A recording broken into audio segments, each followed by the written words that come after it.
Let me put you guys on game real quick. You don't need to be rich to invest in real estate. You need to only know how to access your capital.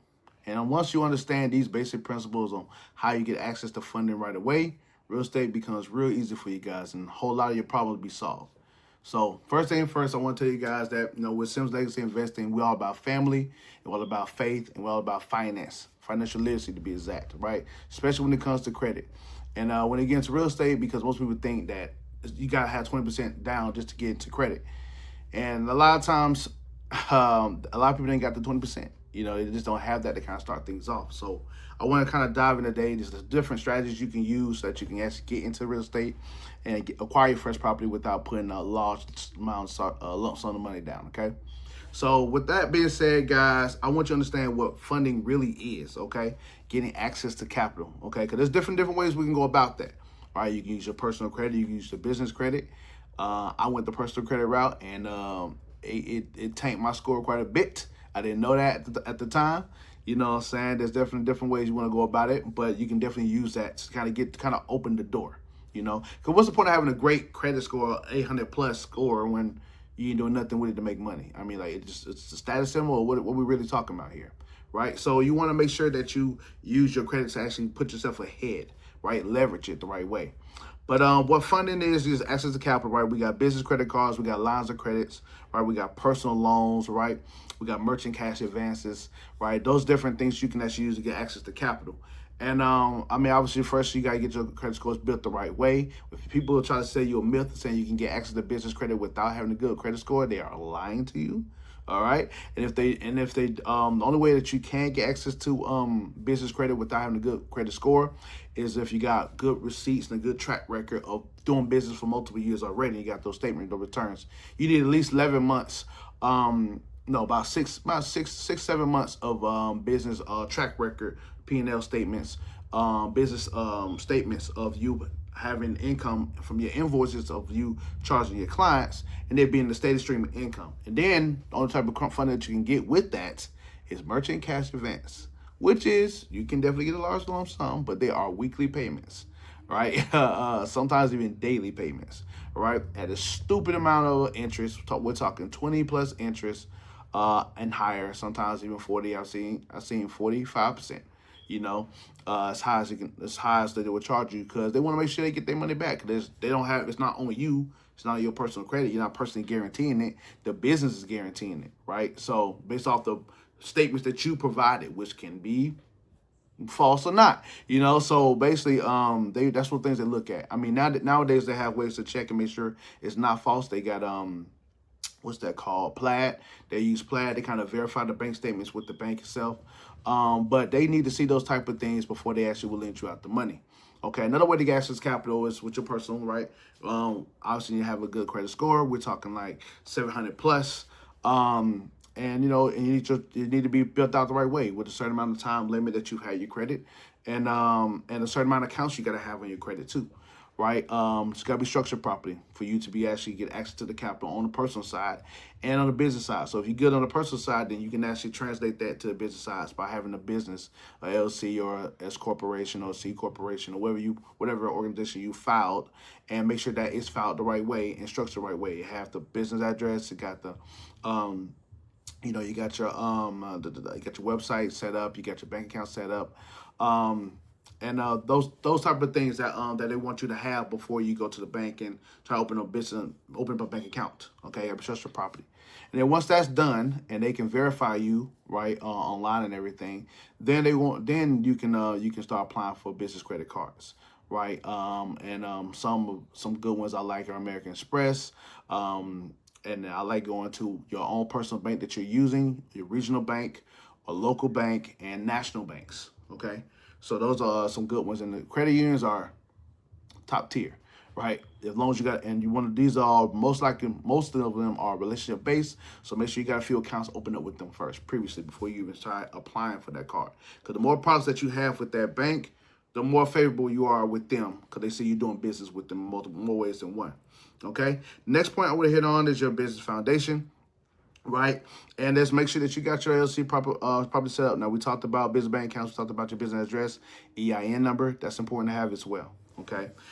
Next thing I want to talk about is your use of your credit, right? How you actually using it. Now, you want to go for the least amount of interest. Okay. Business credit cards are the best because they give you 0% interest for at least 18, 12, 18, even 21 months, right? Certain ones. Wells Fargo will let you go all the way up to 21 months without paying interest on it, 0% interest, which is a beautiful thing. But you need to be with them for at least 30 days before you apply for a card. Unless you use our bankruptcy, we can get you access to that immediately. You know what I'm saying? Just tap in, right? But another thing I want to talk about is that when you get your business line of credit, right? Some banks will allow you to get there early, but other ones want you to have some history with them. Maybe even a tax return before they give you a line of credit. Okay, so that's something to be mindful of, and how you want to get access to that. Point four I want to talk about is just basically real estate and as a whole, and the different strategies that you need to take if you want to pay less than 20%. Okay, the way to do that is really just by negotiating, talking, doing the legwork on the front end. Okay, so the first thing first, when you wanna do get in the real estate game, whether it's wholesaling, whether it's acquiring your first run of property, you have to be out there. You got to be boots on ground and know what's going on in your market. Talk to realtors to get to know what the market look like, what prices, what things are selling for, right? You can look on Zillow and Redfin and see what recently sold, and see what those prices are like, what's the square footage of the property, and and what area it's in. Okay, then you want to pick your area. That's the first thing, is pick what area you want to touch up on. Okay, and you want to buy the ugliest house in the nicest area. You know what I'm saying? Find those houses that are they just look unkept, right? They just haven't been taken care of. Grass is tall, you know what I'm saying? No blinds in there. It looks abandoned, ran down somewhere, but it's in a nice area or right next door to some real nice condominiums or townhouses or whatever the case may be. You want to find your patch of location that you want to look for. Okay, because there's properties everywhere. You just got to do you just got to get on the hunt. You know what I'm saying? We call it, we used to call it, what's I call it?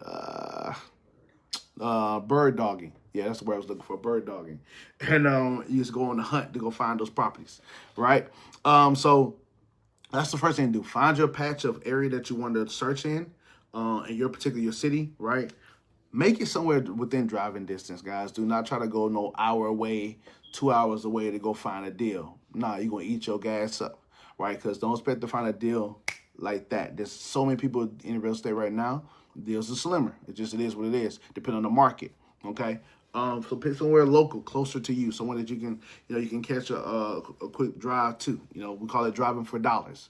Right? Put up bandit signs. Put the signs promoting, hey, I buy houses. Right? Your house is run down. Yeah, let me take a look at it. Type deal. Just to get some traffic, just to get some momentum. Okay? It's more so for momentum and networking. All right? All those signs you see, those are probably from people who don't have the money. Right? They don't have the money to buy it. But they know somebody who do have the money to buy it. Or potentially, right? And that's what you want. You want to have a ton of buyers before you even acquire your property. That's huge if you're wholesaling. Okay, so when it comes to wholesaling, that strategy without putting 20% down, you need to be able to go find. You gotta be an expert at finding a deal. Okay, finding a house that's undervalued, renovation that's gonna be done to it is minimum, but the payout for what it's worth in the back end is high. Right, those type of categories you want to look for, because if you find that, then there's gonna be a ton of people trying to buy it. Right, but you gotta be the first one to get to it. Hopefully and a lot of those times, those are people who are like, maybe elders or, don't have a lot of people in their corner.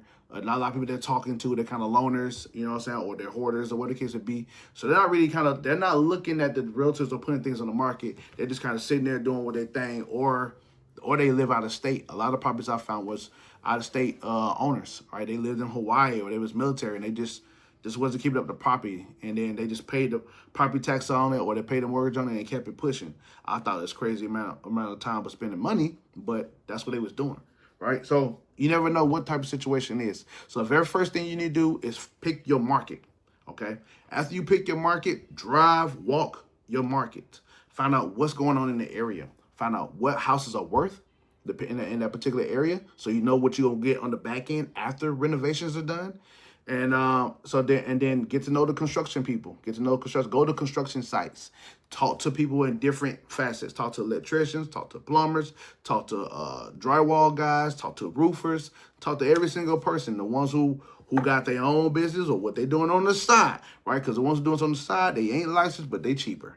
Right, so I mean, those are things you gotta do when you ball in a budget. You gotta get to have those connections and know what things are going to cost. Ask them, how much would you charge to do this? Right? What's some work you've done before? Show me some pictures, right? And show me some videos of yourself, you in there doing the work. You know what I'm saying? I say you work for this company. What type of work you doing? Because those are going to be the guys who can get the things done for you for a lower than a price range of what you're going to be at if you're going to ball on the budget, right? So make those connections. You see how I'm talking about all networking? We haven't even got the house yet. It's just all the front work that you have to do to have things in place before you actually close on the deal. Okay, so you have all the legwork because you want to know what it's worth. You want to know who's going to do the work. You want to know how much they're going to charge to do the work. All right, now I just got to see how I can get that bad boy for a low price, right? So that's how you do that. That's how you budget out your real estate plan. And now when you're searching for a property, let's say you find a property that's abandoned, you don't know who owns it or whatever, right? You get the address, and then once you got the address, just head on to the county the courthouse, and then look up that address in the courthouse. That will show you, because it's public property, public knowledge, who owns the property and what's the latest address that's on the property. Believe it or not, not 9 times out of 10, it's not going to be an address that's on the address you just saw. It's going to be an address out of state, an address a different location, but it's not going to be that address 9 times out of 10. Because if you find an abandoned property, someone who don't live there, you know. And there's someone who do live there. A lot of times those are renters, you know. And you want to find the owner, right? But the courthouse not only going to have the owner's name, but they're also going to have the owner's address and or phone number, and you can reach out to them. Okay. Sometimes, not all the time. Sometimes you got a white label or yellow booklet to find the owner's name, phone number inside the book or whatever the case may be. Some of their previous numbers, but that's what all the realtors do, guys. That's all they do to track down owners, right? When we say an off-market property, that's an off-market property. Okay, when they're talking about that. And another thing, they hang around construction sites. Because what construction sites means? Construction sites means there's developers. And if there's developers there, that means they own more than one property because they have more than one project going on, because how is they going to keep a steady flow of money coming in, right? So if they get in talk with them, like, oh, what properties you got for sale? Now you never have a good deal in your hand. So networking, guys, talking to people, that is the way that you really find these deals. So yeah, once you track down a abandoned property or something that's like, it looks like it's extremely neglected, you went to the county house, you find the courthouse, you know who owns it, you reached out, you send some letters out to the person, try to get in contact with them. If you manage to land that person, like get to know that person, even I've been successful with leaving a letter at the door saying, on the abandoned door, I will buy your property. Call me, Tori, and my number. The property manager called me back. Not even the person who owned it, but the property manager who saw it and called me. He called me. He's like, yeah, man, my man trying to get rid of this house for da-da-da. You right? And then we made the deal that way. So you just got to be aggressive. You got to be aggressive and proactive to make these things happen. So now, let's say, boom, I got an owner on the phone. He wants to make a deal. How we going to make this work? Let's say maybe he wants to sell it for a cash value, whatever the case may be. You know, he wants this amount. You need to know how much your spread is going to be, how much the repair cost is going to be, and then what you're going to make on the back end, so you can put that all together in a package and give it to the investor, one of the buyers. Remember those bandit sides before? Those, we buy, da-da-da? Well, now call them and say, hey, I got this deal. Here's a blueprint. Here's the structure of it. Make me an offer. And just make sure that you're advertising for at least $5,000 more than what that you said you would buy it for. And that's your spread in between. You're the middleman. You're closing the deal. Okay? So that's one strategy when you're wholesaling to get a property for less than, you don't have to put no money down for that. That's strictly all research, talking to people, no money out of pocket. And I've closed multiple deals that way without putting any money down. Okay. Another strategy that you can go to put less than 20% down is by owner financing. You find somebody who found a property that's on the market, it's listed, right? But they want a low amount for it because they know it needs a lot of work. right? But you know after the work is done, because you did your research, how much it's going to be worth on the back end based on the comps, basically how much houses sold around it already in that area. Okay, reach out to the person. Hey, I would like to buy this place. Okay, all right, good. Make me an offer. All right, and you don't even have to lowball them. You can just be like, hey, I want to do an owner financing, means that you keep the property, you the bank, and I put a percentage down. I put 10% down, right? And then I pay you a monthly payment of whatever that is, a 30 amortization rate for 30 years, and I give you a balloon payment, means I'll pay the full amount by X amount of time. It could be a 10-year balloon payment, a 5-year balloon payment, whatever the case may be. Whatever you think will be appealing, depending on how desperate that seller is, right? So do a 10-year balloon payment. I'll pay you the full thing within 10 years for sure. Once they say okay, and you give them that less than that 20%, give them a 10% down payment. That's about standard. They're like, cool, house is yours. Now you do that, you can do whatever you want with the house. You can remodel it. You can put a tenant in that bad boy, which is what I always do. Because once you get done remodeling it, and now you put a tenant in there, now the tenant's paying you rent, not the previous owner, right? The house is and you got 10 years to pay the whole thing off. But once you remodel the house, now it's worth more than what it was before. So now you can refinance it. You can take it to the bank. You can take the contract that you have with the seller to a title company, so they can insure it, and then go take it to the bank and say, I want to refinance this property, right? Once you do that, now you got more than what it's worth because you remodeled it. So the new refinance will pay out the previous owner, which you can wait till that 9-year mark before you do that. But you get what I'm saying here. And then all is well. Now you went into a 30-year loan with the mortgage with the bank. And you got equity in the game too, all tax free. So different strategies, guys, you can take to getting a property for less than 20%. It's not all about this black and white. I put 20% down, now I get the property. No, there's different strategies you can take to actually get in and negotiate the deal. It's all about how you structure the deal, and that's having that knowledge to back it up. So hope that helps for you guys. Talk to you soon. Once again, my name is Tori Sims, which is like investing. Definitely like, subscribe if you like content like this, and tap in with us, man. Hit us up on DM us, and we'll help you guys with some different strategies you can take as well to grow and flip your money.